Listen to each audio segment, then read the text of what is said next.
Hello, everyone. This is a disclaimer before you all get into the episode. Before you begin before you continue, I would like you to understand that anything and everything that we say on this podcast is our own opinion and our own, as well as these are also going to be spoiler alerts now. That if you have not seen this anime or have read the manga book, if there is one, then you should not probably continue until you have done so, unless you do not care about spoilers. This is just a disclaimer before moving forward.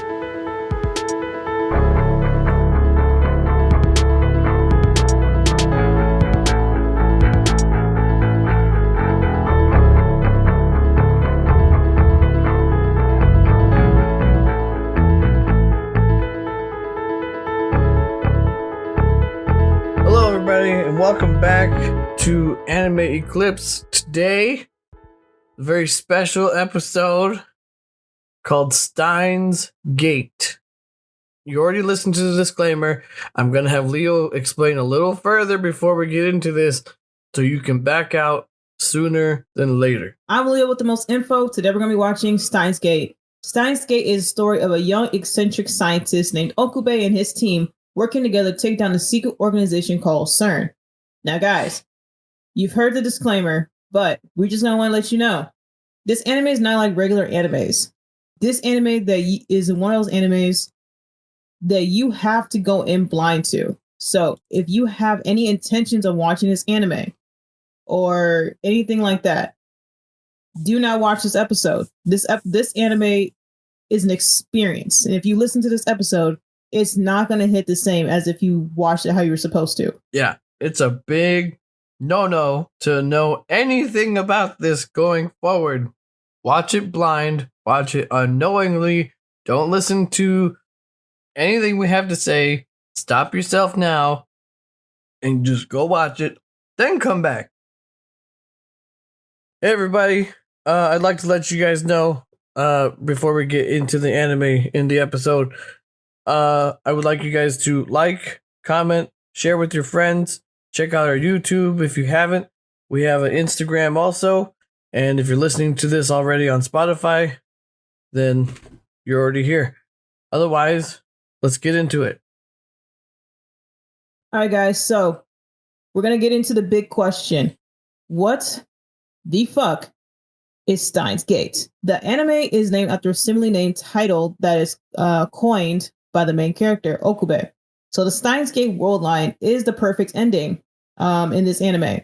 It exists in between the alpha and beta lines. So these alpha and beta lines it's like if you took a bunch of string or lines or whatever, you have a beginning timeline, you have an ending time, like there's a bunch of string, and each one of those strings is its own timeline. There could be thousands, hundreds, millions, doesn't matter.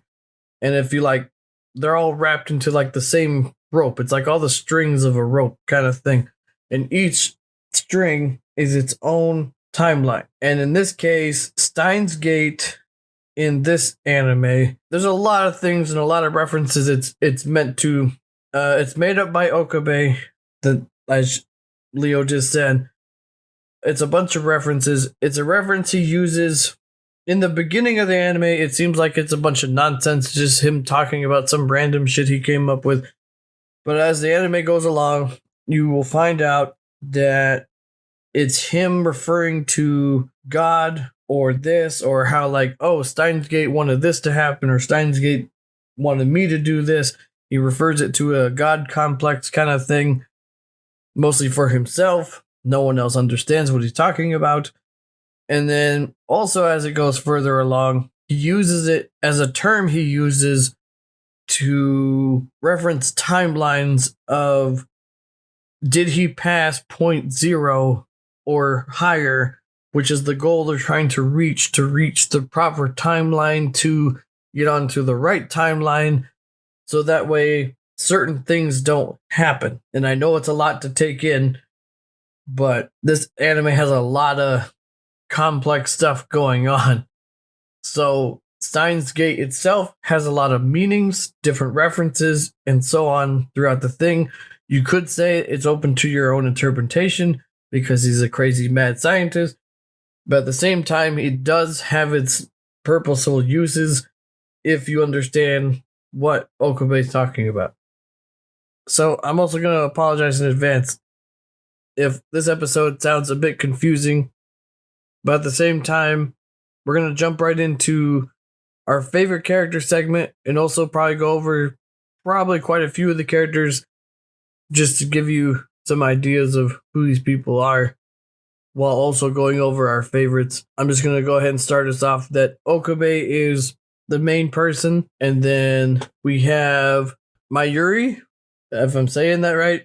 All these names are going to get bad to me.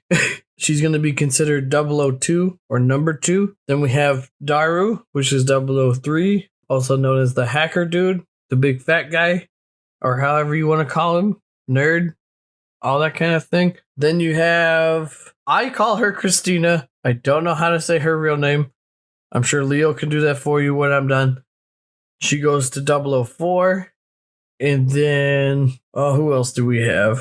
We have Ferris, which the nerd guy is super into, and she runs a maid cafe who Mayuri also works for, and that kind of thing. She considers to be 007 later on throughout the anime. And then, I can't pronounce this lady's name.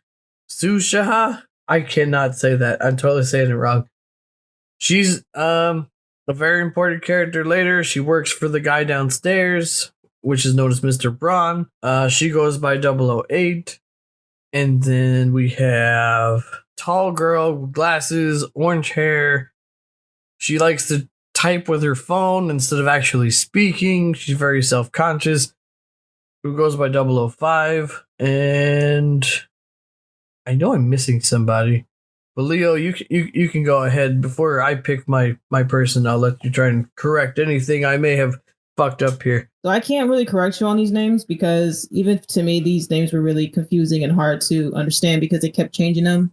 Like 1 minute your name's this name, but then Okabe will give you another name, and then he'll give you a number. So I'm just like, all right, we'll figure it out as we go, and we never figured it out. But with that being said, my main character was definitely Mitsuri. Mitsuri is the childhood friend of the main character, Okube. She's the youngest of the group and clearly the least intelligent in comparison to Okube, the genius prodigy, Christina, the actual kind of like the catalyst of the show. And then there's the hacker, and she's just Mitsuri. But she was my favorite because she was the most innocent character. Like, she brought a sense of real worldness to the team, and she's also kind of like the comic relief. Oh yeah, okay, so that's Mayuri. But yeah, so I don't know why this show insisted on so many different names for these people, but yeah, my favorite character in the whole thing, probably no surprise, she just wasn't wearing glasses, is Christina. So no questions asked. Like, super smart, all this other stuff. I really like her hair and how red it was and how intelligent she is compared to everyone else. Not saying anyone else is super stupid, but like I almost like the main character Okabe more than her, but she just really took it for me as we got further down the line, and then as we get to the ending of this stuff, it's even better. It just sucks how it has to be. We had to wait until the very end of it before we got to know more about her whole purpose in this whole thing. Because in the beginning, we're led to think that she's a bad guy, and then she's not a bad guy, and then it's this other person who's the bad guy. And then I'm like, oh damn, my favorite person gonna be a bad guy. Oh no, it's not. And then yeah, so but I really liked her more than probably anybody else. And while we're on the topic of these characters, I have to point this out that your favorite character haunted me the entire time I was watching this. That whole do thing, every time she showed up or she was saying hi to somebody, where she'd be like, do. Oh my god, it's still stuck in my brain. even now. And I swear I've seen that somewhere else before. Or people saying that somewhere else before. That whole do thing. So I thought it was pretty cute when she did that. But it also made me question, like, how old is she? And that was the biggest question in my head. Because she's hanging out with Okube. Yeah. And you would think that she's like older, but then you see how her personality is. She's very childish, very kid-like. So you're thinking maybe she's like on the 12 side. But then I looked into her character on the Steins Gate fandom, and it turns out that she's like 16, 17 years old. And so what they said about her character was, because she had her grandmother die, it could be as a result of regression points as a way to like kind of like avoid the trauma of that. I mean, if it is, it is. It's just that whole do thing is even if it's cute, it's just, oh god, now it's stuck in my brain. Anytime that whole thing came up, and I don't know what it is, but I swear I've heard it somewhere else before. And then when she started saying it, it's like, oh damn, go away. Like, don't say that. So, like, I don't know. Like, and then of course it's like her signature thing. It even says so in the description over here that that's her like signature thing. Anytime she meets somebody, greets somebody, or she'll just say it out of the blue. So, but I mean, it makes more sense if it is a coping mechanism for her grandma thing. I just liked the contrast that she had in comparison to everyone else. But as far as Christina goes, I like that she'll be playing a bigger role in Steins Gate 0. I think I haven't watched it. I don't know anything about it. But if the story continues with how it is now, then she may end up being a villain, possibly. Yeah, like you. So weird little story with that, and you already know. I accidentally watched half of the first episode into that because I thought that's where we were starting because it said 0. So I'm like, oh wait, is this the beginning? No. So it's definitely, I don't know.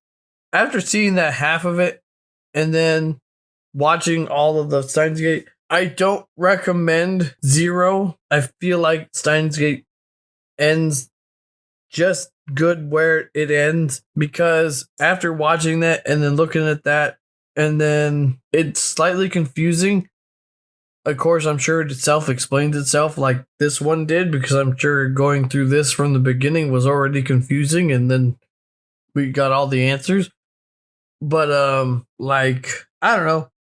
She could be a villain, but I mean, as it was saying before, there was a time where the little girl working for Mr. Braun says that you need to watch out for the red-haired girl. I'm thinking Christina the whole time, not thinking about the orange-haired girl as a redhead, even though I should have been, to be a bad guy. So I was completely shocked and surprised when they pulled that weird twist out. Granted, I already had my suspicions of that lady 005 anyway, but not into that context. It went right over my head, and then it finally clicked that, oh, they got me. Oh, I should have seen this coming. Oh, I should have. Fuck.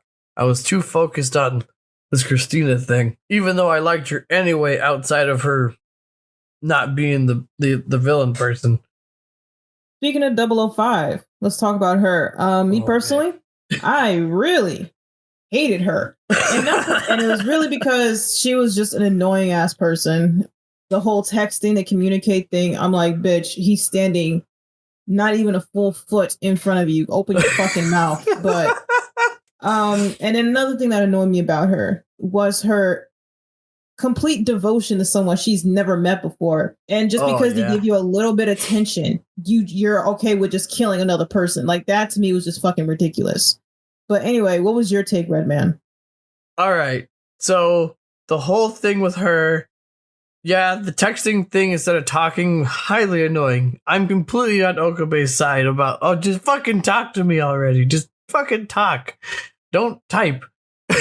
And then when she did talk, it's like, oh, you didn't even say enough. You goddamn, just say something. But with the whole thing with the whole thing where she's listening to a person, she was at her deepest, darkest point in her life, and then this person just texts her out of the blue, and then because of that, it's a whole thing, and it turns into a thing where it's like, oh, I didn't like kill myself because this person says they care about me and it's just a text message. They never met the person, never did this thing or whatever. And then now she's solely devoted to this person that she's only texting, and then goes on this whole mission to be a bad guy thing, even though she was unaware that it was doing this or doing that. She was just doing it because she thought this person cared, and it's a whole weird twist. But I think the even bigger fucking twist of the whole thing is when she says that, oh, I'm sure it's a girl. Oh, I'm sure it's a this, and I'm sure it's that. And it's fucking Mr. Braun the whole time. Oh my God. And then what he does to himself. Oh my God. Oh. And that's not including the whole awkward scene where Okabe is trying to get the cell phone from her, and he's on top of her in her apartment. And then the whole neighbor comes down to try and see what the racket is. And then they fake having sex. So, but yeah, she is something. She is something. I tell you what, I hate her. I hate people like that. It's annoying. They need help, but damn. Okay, so that scene with the neighbor, I'm just like, dude, no matter how you look at it, the door was broken in. They're both fully closed. He's on top of her. I'm not gonna lie, that looked like probably should have intervened with that one, but please go off. No, she's a trash ass person, but she's a necessary character for the story. I just want to know what happened in her life that made her so dependent. Like, I know there's a visual novel. I just want to see from her perspective what was going through your head when you agreed to text this person that's obviously catfishing you. I mean, not just catfishing, dude. Like full on, I want you to kill someone. You're gonna do it. And she's like, yeah, I'm gonna do it. I don't know who you are, but yeah. I'm like, what the fuck? Like, she flat out tells you, like, whatever this person says, I'm gonna do it. And the fact that, now granted, I've done this before when I was younger, but like the whole thing where you text somebody and you're really into somebody, and then you're waiting for them to text back, and then they don't text you back for like hours, days, and so on, and then they start freaking out. Yeah, I've been there. I don't know about you, but I've been there. I know what she was feeling about that, but that was like being obsessed. But at the same time, I feel like she takes it to a whole nother thing, like a whole nother level. Didn't she kill herself in one timeline because that person didn't text her back? Yeah, and that's why he goes back to try and stop her from killing herself again, because he knows she's going to do that. Me personally, I would just let it happen. Fuck her. I got other bitches to worry about. I thought about that too. I was just like, hey, just let it go. She's going to kill him anyway. You don't have to save. I mean, I feel like, and we're not even there yet. I feel like this guy and Vash could be friends. This guy's trying to save everybody by any means necessary, even if he barely knows them. Just kind of like her, just following orders. This guy gets attached to everybody in his little group, and I can sympathize. I do the same, but at the same time, to do everything in his possible way to make the outcome where everybody lives. Because, I mean, I can get behind this man. I'm totally for this guy. I really am. And there's subject matters in this topic that I'm going to wait until we get to Trigun to talk about, because I feel like we have to wait till then. But I'm on the same boat as this guy. If I had, because I do have a small niche group of people that I care a lot about, each one of them, and if I could save each one of them, I will, just like he feels about it. But at the same time, knowing what he knows about this lady, I don't know. I was kind of on the fence that just let it happen. like this lady, I mean, I don't know. Like, that's what's crazy about Okube's character. Like, he's very standoffish, but like once you're in his circle, you're kind of like in his circle. But to go as far as to see the person shoot your childhood friend multiple times and you still want to save her, that just speaks volumes to me about his character, because I don't have it in me. That's the problem. That's the big problem. Where you say it speaks volumes to you and that stuff, that's the problem. That right there, that man. I said there's other things I like about Christina more than him, but that what he does, that's why I liked Vash a lot in Trigun. That right there, like, and just the whole thing. Granted, Trigun was the first time where I got to experience this the first time. So this is kind of like my second time getting into people like this. But yeah, no, he's something else. But to do that after, like you said, after watching your friend die from the same person or the same group or the same whatever, that many times, I'm surprised he didn't get numb to it. I'm really surprised. Like, it still fazed him no matter how many times this happened. But no, he did get numb to it. He went through like this severe depression. I think he had a dialogue saying that he was kind of used to it. And you can see him like kind of anticipating the time when she dies. Like it was pretty normal for him. Well, yeah, at some point, but at the same time, it didn't feel like he was like numb to it because he's still trying to do. Like, it didn't feel like he was numb to it, even though he said he was. It just didn't. It just, because no matter what, at some point, like, it's not even until we get to the last segments of it where he's like, yeah, okay, it happened. Let's just restart. But it just, to me, didn't feel like he had completely gotten numb to it.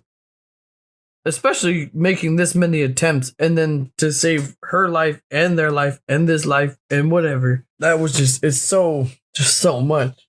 Moving on away from 005, I really, since we still have Okabe attached to everybody, I really want to talk about the other character, and not in any way in a disrespectful manner, but I can't even find her name. Or his name, or her name, or however. I think it's Luke. Luke? Oh, Luca. There it is. All right.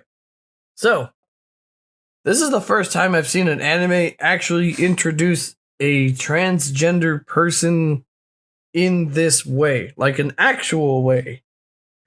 I don't know any other ones that I've ever seen that, like, they have it, but they don't say anything, or they have it and they don't really go over it. It's kind of just implied. But this one, no, they go the whole route. They go the whole thing.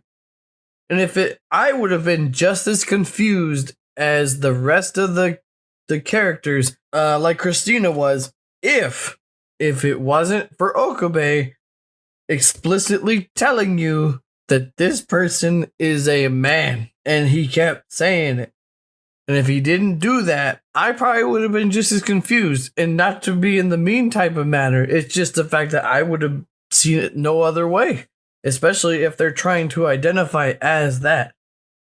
So, like, they want to be a woman? Cool, she looks like a woman. Or he, or whatever. And then it happens. And then the whole thing about sending a thing back in time to, like, tell their mom, hey, do this, so that way I become the actual gender that I want to be. And then he goes time traveling, and then he tries to explain that this person wasn't like this gender before. And man, that's gotta suck. That's gotta suck. It's like, hey, I knew you were this, and then now this happened, and I don't know how to. Like, I really feel like that speaks to a lot of things today about, like, either being careful, how you say things to people, and so on and whatever. And I don't know, there's a lot of things I could say about the Luca, the time traveling, and what it does as far as implications for how you thought you knew something and then you know something else, and then trying to explain to these other people how it actually was. Like, that's hard. It sounds bad, but Luca provided me that comic relief, because that scene where Okube's trying to, like, prove that he's a dude and, like, kind of grabs him, and I'm just like, Oh shit, bro! You weren't supposed to. You weren't supposed to do that. Well, yeah. My gosh. Yeah, I mean that was another thing. It's like, yo, you're not gonna do it, are you? Oh, look, let me show you. It's really oh, you're not. But that was after the fact.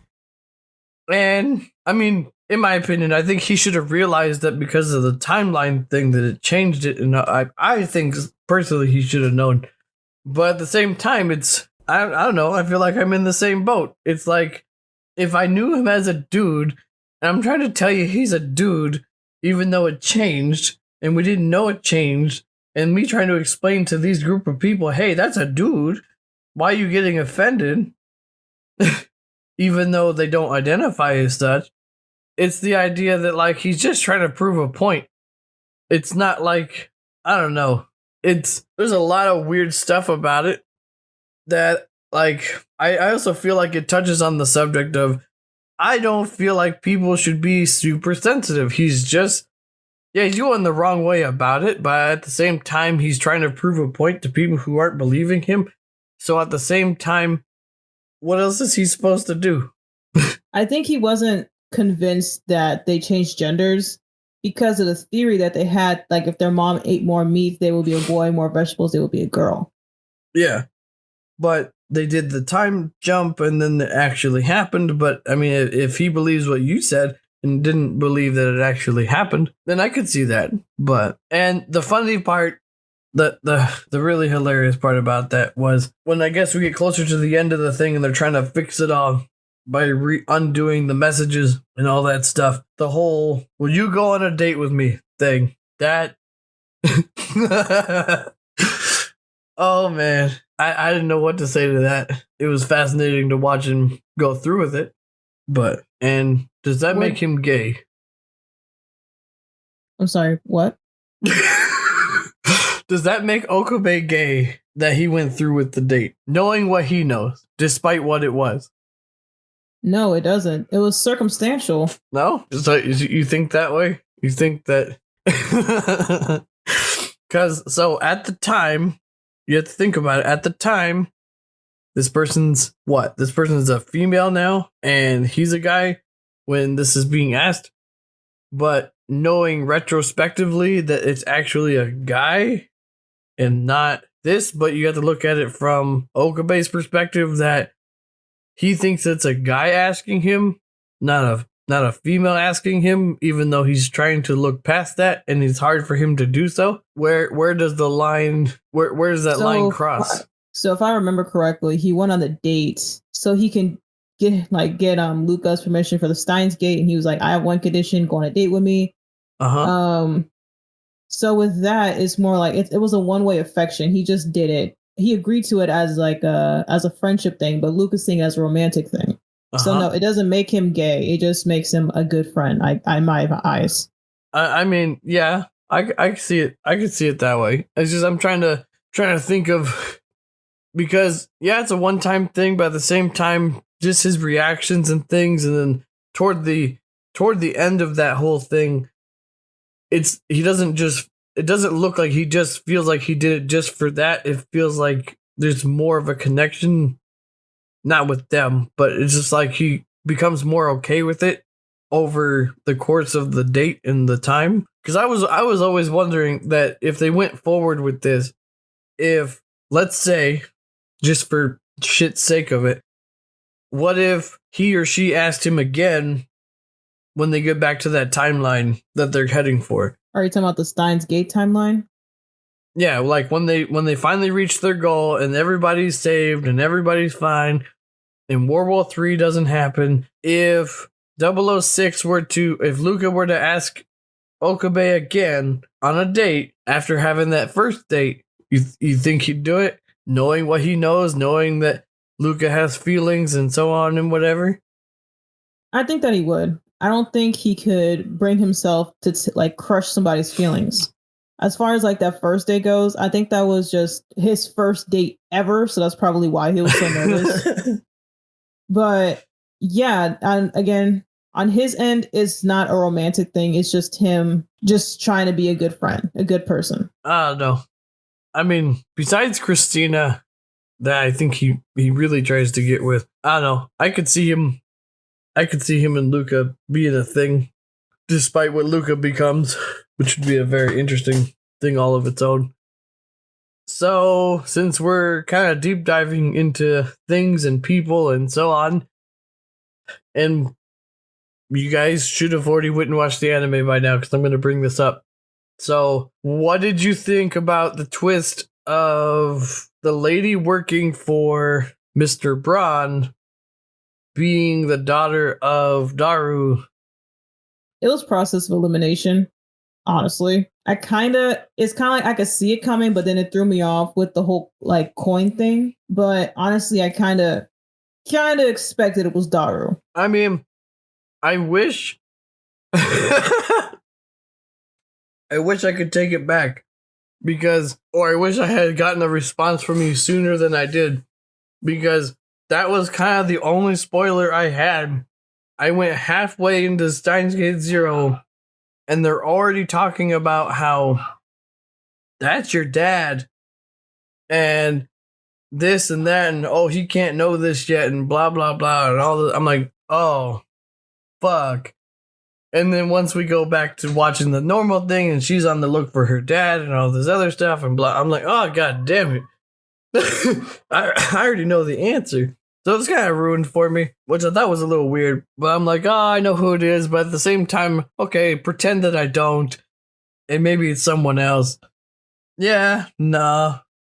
Now, what was weird was, I don't know if you felt the same way, but I thought it was going to be Christina and Daru who end up doing the thing to make her. But at the same time, obviously the answer gets answered when Okabe runs into that other lady toward the end of the show. But yeah, the whole time I thought the mom was gonna be Christina. I didn't think that for a second, because when you look at our character list, it can't be the guy from downstairs. It can't be Okabe, because Okabe, you can already see that his relationship is being said with Christina, and she hates Christina, so that's obviously not going to happen. So the only male character left is Daru. Yeah, but just like they did with her mom, and it just being some random side chick that he runs into, that he chases down because he thought he saw someone else. Could have been any guy. But at the same time, like, I thought it was just going to be some random guy. But until I knew, I already knew. But like I said, as for the mom, I thought the mom was going to be Christina. Even though she ended up making a relationship with Okabe, maybe, and just maybe, in the future, there's like a thing that happens between her and Okabe and she ends up getting with him and that's how they made her. Or maybe Okabe was gone too long doing this time travel thing and she did a thing with this nerd because the nerd doing the nerd things and she falls for that, and then maybe they had the kid. I don't know. For some reason I had it in my mind that Christina and Daru did a thing, got together and made her, until it was explained later. Nah, it was this other weird side chick. I was more interested in figuring out who the mom was than I was the dad, because I accidentally already knew who the dad was. As far as characters go, the only other surprise for me was the shop owner downstairs was a part of the organization. Oh, yeah. Like I said, that also threw me off. And like I said, talking about it about 005 already, that threw me way off. And the fact that he shot himself, I didn't think he could do it. I didn't think he'd do it. The dude has a daughter. He's a family man. He does all this cool shit, and he totally catfished that lady. He totally is doing his job. He's got a job on top of another job on top of. It only made sense that he's only housing Okabe because he's trying to keep a watch on him. But I didn't put that together. I'm like, oh yeah, he's just being a nice dude. Oh no, he's doing more than just being a nice dude. He knows. This fucker knows. Like, goddamn, Mr. Braun is something else. In the Steins Gate timeline, is Mr. Braun still part of the organization in the perfect ending, or? So that I'm not sure, because they don't really touch back on it. I mean, after he shoots himself, they try to fix it and all this other stuff. I'm assuming he's just back alive, but I don't know how far deep that organization goes as far as that. Because once they transition into, oh, Christina's dad is the main bad guy now, and we got to solve this and do all that fancy stuff. It makes it really hard to go. They never really go back and try to figure out the organization anymore. They just try to stop the war from happening, from making the rest of it never really happen. We know that you guys are really into the episode, but we just want to take a quick moment to like, comment, and share this episode with your friends. That way we can make more episodes in the future. All right, let's get back to the episode. So the last character that we talked about was the shop owner and how he's a part of this secret organization. So the secret organization is called CERN. What's really cool about this anime is that it ties in real life things. So CERN is actually a real thing in the real world. And I'm going to let Redman explain that to you guys. Yeah. So if you're not familiar, you've probably heard about CERN before. CERN is it's a company that built the particle accelerator, which is also mentioned in the anime, or not the particle accelerator. I think it's called that, or the something collider. I can't remember its full thing, but both of these things are actually real. The CERN thing in real life, the CERN thing in the anime. I don't know when they were building this anime if they're doing this parallel stuff to like be interesting and be whatever. And I've never experienced this before in this kind of thing, but in the anime, they go over how they were doing this thing to build mini black holes and so on and whatever.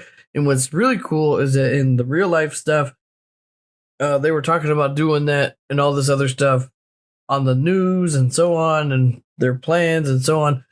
But in the anime, they go deeper and they say that secretly they're working on a time travel project and that kind of stuff, and that's why they built all of this and so on to get a capital on that.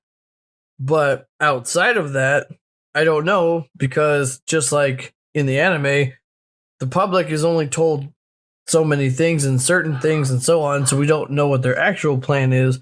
But in the anime, they hack into the company and they find out all this other stuff and so on, and that's how they get into this time travel business stuff, to where the group that is Okabe, Daru, and Mayuri have actually accidentally stumbled across making their own time machine out of a microwave and some other things. So it's just really weird that it could possibly be a true thing. I doubt it, but the fact of how close the parallels come is really weird. So when I was looking up this anime, does CERN have any ties with the actual Illuminati? So that's the thing. That's the weird part. So because the Illuminati aren't even supposed to be a real thing, they're supposed to be a government secret organization that isn't exactly real to the public. But if it does exist, that's what they were getting at in the anime also, was it's a secret program that's going on, a secret project, and a secret this and a secret that. And what the public gets told versus what we're told, that's why this whole anime had me all rattled to begin with. It's like, I'm into this kind of thing, and you're trying to tell me that there could be a secret thing going on, and the government knows what's going on, and you're just trying to tell me that this is all a possibility? Who's doing their homework? I want to know. Like, that was scary for me already. So all these weird parallel stuff, and the science too that gets explained in there, I don't know a super lot, but if they can break it down logically to me, yeah, of course I'm gonna believe it. So I think that is real. I think that CERN, Illuminati, all that's real, because a lot of things don't happen just for no reason. Someone has to be controlling everything. But I feel like we as a public are too scared to say anything because we're afraid of like the negative outcomes. I mean, the only negative outcome is, so there's always been a big debate of if we stand up against the government, like as a whole, like if there's enough of them, enough of us, then the answer is there's more of us than there are of them in charge, and they're afraid of that. Versus, like, if it's just a few people here and there and blah, blah, blah, well, they could pick us off. They can take out the people who are saying too much or this or that. It's easier for them to pick them off than it is to take out a whole group of people. So that's why they always tell you, like, if we're going to go against the government, we have to do it as a whole. We can't just do it in like teams of, oh, these guys and these guys, because then they're going to pit us against each other. Like, they're already saying that this is happening anyway. Like, between controlling us with the media, picking sides and doing this and doing that and making us believe certain things rather than us just going, hey, they're doing this to us. Don't listen to them, that kind of thing. Which I think is also true. Stop listening to the news. Stop following political things. Let's all just be friends. Stop this government thing and fix it. Was there anything else you want to say about CERN? About CERN itself? No. I mean, I just thought it was super fascinating that it's all tied into this conspiracy stuff that I didn't even think about until this anime put it in my head. I thought it was just a science thing happening. Oh, cool, we're going to learn more about this, that, and whatever. Nope. This anime comes along and says, ha, here's more stuff to feed your stuff. And, oh man, that's the last thing I needed. All right, so because we are talking about time travel, paradoxes, and some other things that this scientific anime brings up and all that weird stuff, we're going to go ahead and talk about Mandela effect. And I'm going to have Leo go ahead and cover that for us. So the Mandela effect is a term used to describe false memories. It's an event where a large group of people associate or experience the same memory of something that didn't actually happen.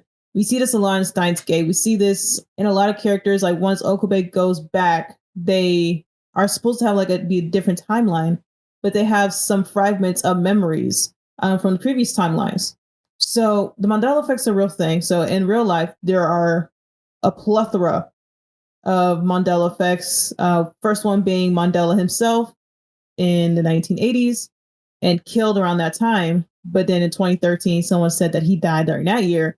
And everyone's saying that they all experienced him dying in the 80s.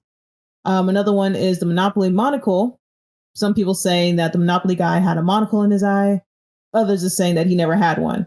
So Redmec, do you have any Mandela examples that you can share? The only one that I want to say that I've personally experienced when it was brought to my attention was the Bernstein Bears thing and how it's spelt this way and not that way, and it's been that way the whole time supposedly. That threw me off.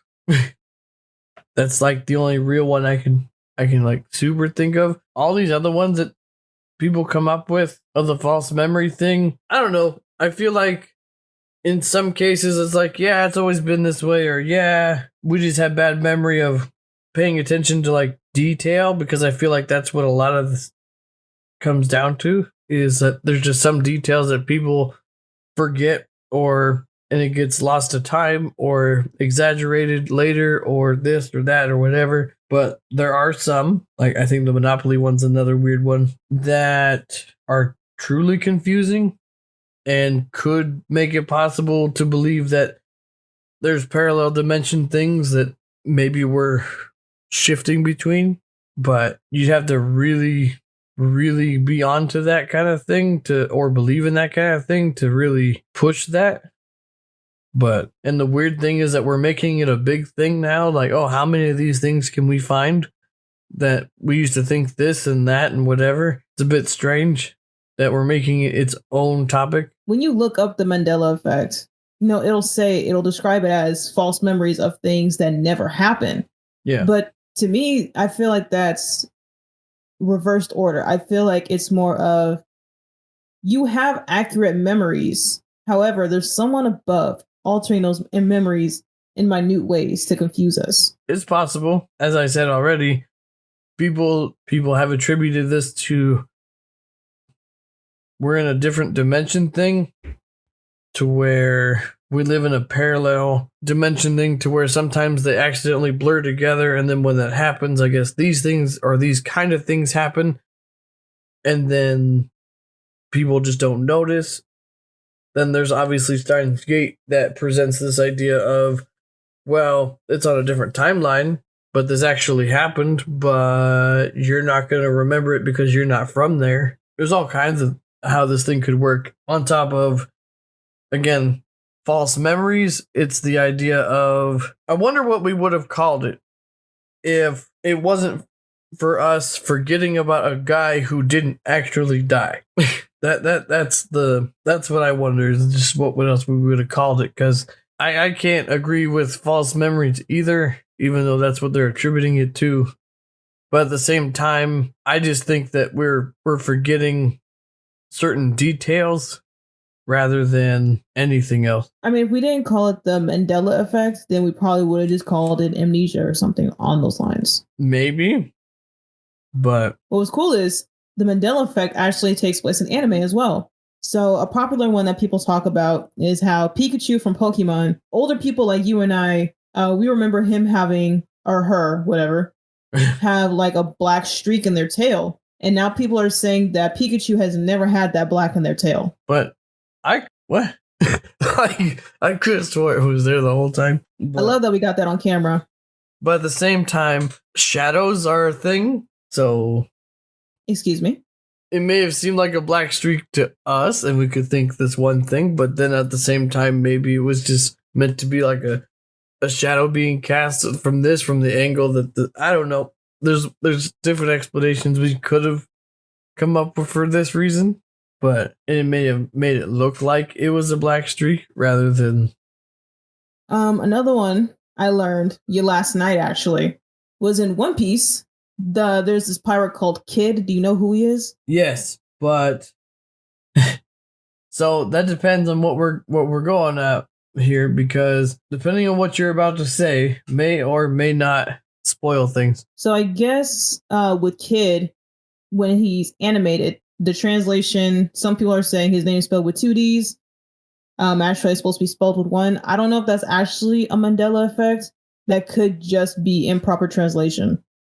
Oh, okay. Shit, I don't have my stuff on me. Otherwise, I could tell you. Yeah, I've seen that before, where he has 2 D's instead of 1. I don't know what the truth of it is, because I'm not far enough to see his name pop up enough. And so, but he is based off of the real Captain Kidd in Pirate Days. Alright, so we're going to go ahead. We're going to jump into our favorite episodes now that we've touched on all these characters and all that good stuff. So, Leo, what's your favorite episode? So my favorite episode happens at the halfway point. So at this point, the gang is gathering for a party for someone. And, during the episode, we're alluded to these different clocks. So we see like the sand clock, and we see like a regular analog clock, and it's ticking. So that kind of gives you an idea that something's going to happen at a certain time or someone's going to die. So towards the end of the episode, the character that we mentioned before, I believe her name is 005, swarms in with the SWAT team, comes in, and is ordered to capture Okube, Daru, and Christina. And then they're like, okay, what about Mayuri? They're like, she's not necessary because she is not an intelligent character or a necessary character. She has no usefulness, and so they decide to shoot her. That is the first time Steins Gate actually piqued my interest, because I'm personally not into the whole scientific thing, but I do like the emotional aspects or the idea that there is a life or death situation going on. So that's why it was my favorite episode. I mean, it's hard for me to pick an episode just because they're always going back in time. They're always doing this. They're always doing that.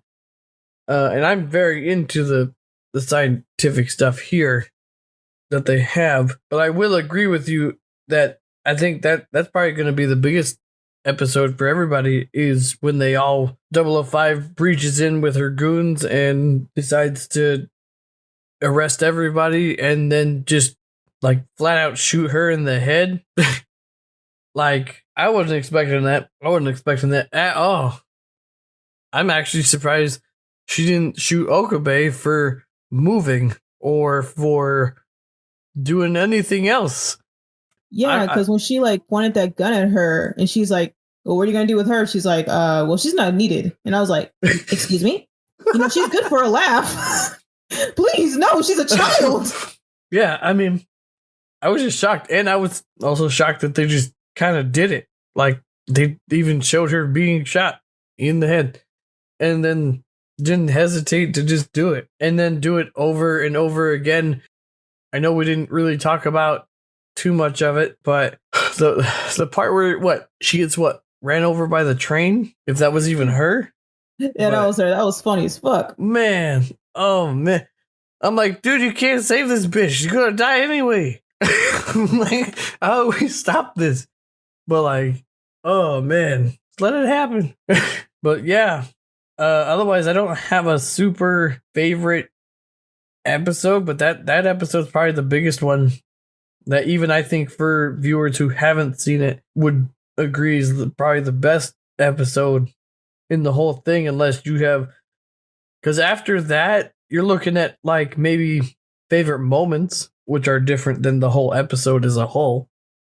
But because the only other episode I could mention is the one we kind of already talked about, where is the one where he's trying to save 005 from killing herself because of some invisible person who turns out to be Mr. Braun. But yeah, other than that, I'm probably gonna have to agree with you on this one. I mean, I like that it became like a domino effect of him doing these multiple attempts to save her. And like when you guys watch this anime, or if you have seen this anime, I should say, you can just see the desperation in his eyes, and just you would not expect it from his character upon our first meeting with him, is what I'm trying to say. Yeah.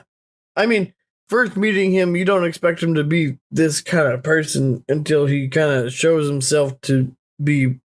You get to feel more about who he is as a person as this progresses, but his initial stuff is just being weird, kooky, mad scientist guy who believes in this, that, and is against the world and that kind of thing. But yeah, no, Okabe's a pretty in-depth dude. So, since you don't have a favorite episode, what is your favorite moment? Oh boy. So, I have a lot of interesting moments, whether it's weird to like them or not.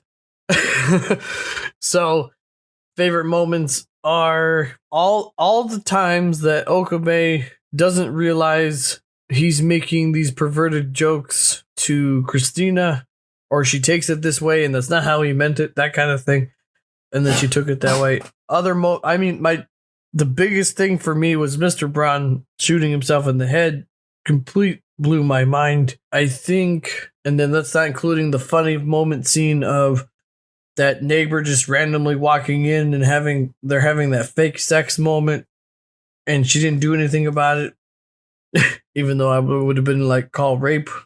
But and I think my favorite scene, besides all of these weird intricacies of things, has to be where they first have the banana disappear from the microwave back to the plate, and it leaves them all confused, and why it has this green mooky much stuff going on, and they're trying to figure that out. But yeah, that one's probably one of my favorite ones early on, especially. Like, that did that just do what I think it did? But it was in here. No, it's over there. But no, it was in here. Now it's over there. So, but otherwise, there's a lot of moments to pick from. So how about yourself? Sorry, I'm like flashing back to like all the episodes in my head. I guess my favorite moment is the only funny moment that like the only scene that like genuinely made me laugh was the Luca scene. The scene where he's like, Luca is a dude. He's very pretty, but he's a dude. Like, to me, that was just funny as shit. Like, I'm a nerd, right? But I'm not like a really big nerd. So there's like a bunch of nerdy jokes in here that other people might get. But for me, I didn't get. So that one joke was enough to me like, ha! I mean, so that one is the thing I was referencing before. Like, if it wasn't for him doing that and for him saying that over and over, again, I would have been confused. I would have thought Luca was a girl too if he hadn't pointed that out several times. Trying to think of another one. Yeah, I guess it's just that and Mitsuri's first time getting shot. Yeah. Do-do-do. No, don't start that. That is forever drilled into my head. So let's say you're isekai into the Steins Gate world and you are now Okube. You don't have Okube's intelligence, but you are Okube at this time. Who would you save? Would you save Mayuri or would you try to save Christina? Wow.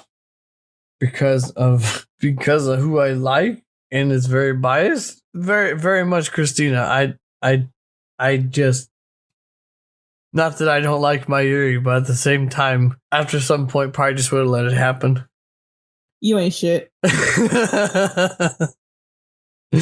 You don't choose a girl over your childhood friend. No, but based off the two people you're giving me, and obviously with my biased opinion, and then if I were to be him, and I don't know, after that train incident of her, just that and the, I don't know, like at some point I feel like I would have just been like, this is just meant to happen. I don't think it could happen any other way. Granted, he pushes it much further. But at some point I would have maybe just believed that it was just meant to happen. Honestly, same. I only have so many tries in me before I'm like, you know what?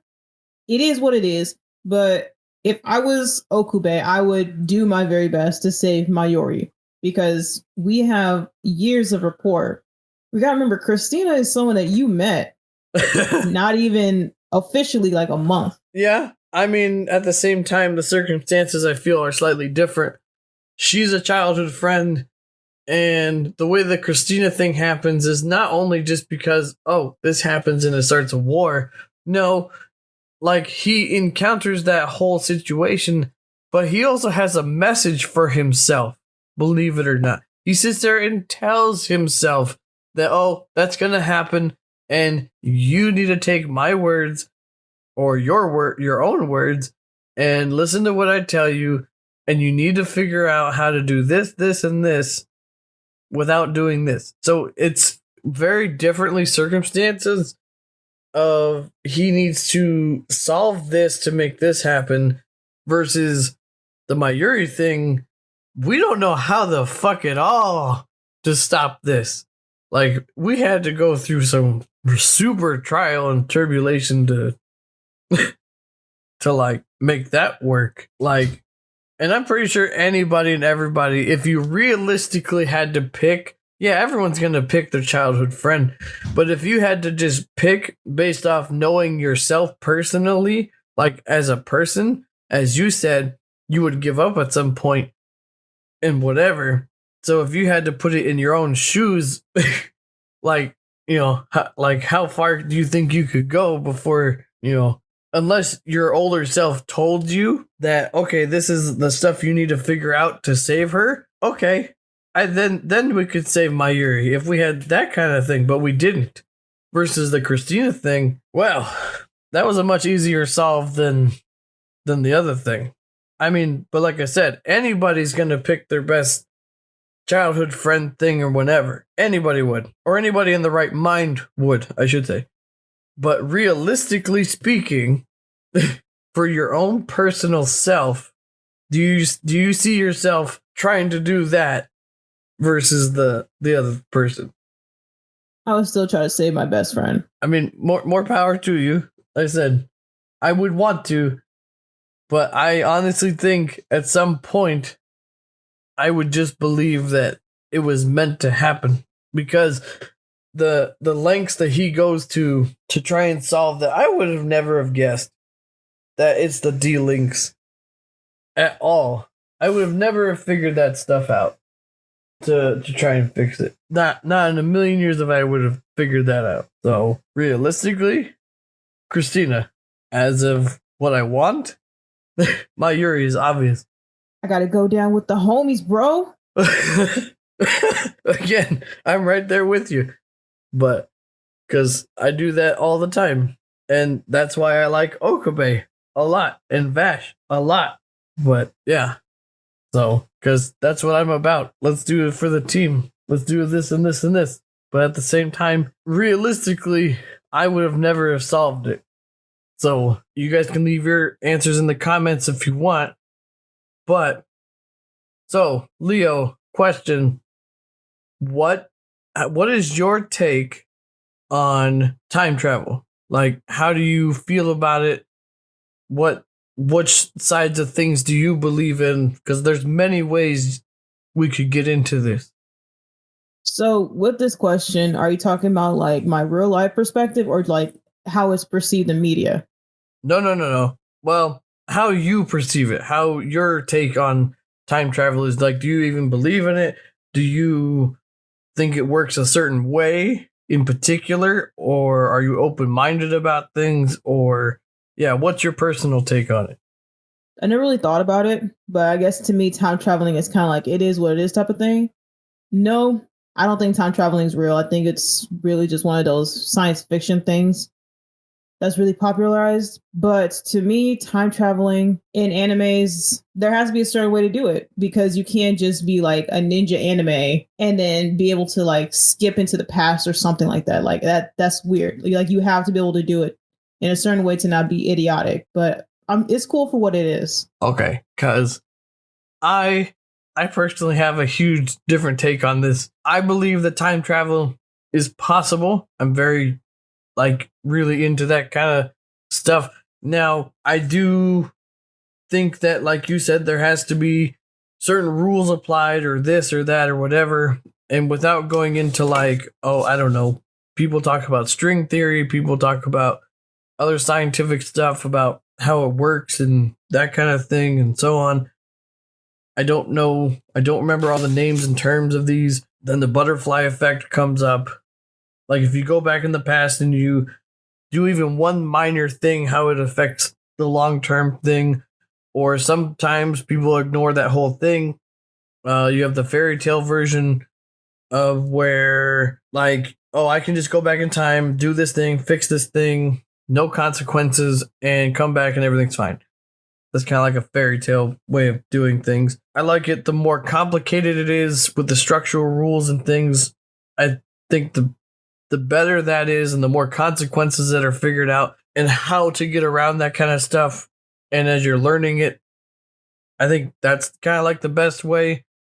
Because I don't know how much of Dragon Ball you watched with, they got some kind of time travel in there where Trunks tries to go back in time to save Goku from having a heart attack and this and that and whatever to save his future and whatever. But it doesn't feel like there's really consequences for his thing, so it doesn't feel like it's actually time travel. It feels like it's dimensional travel.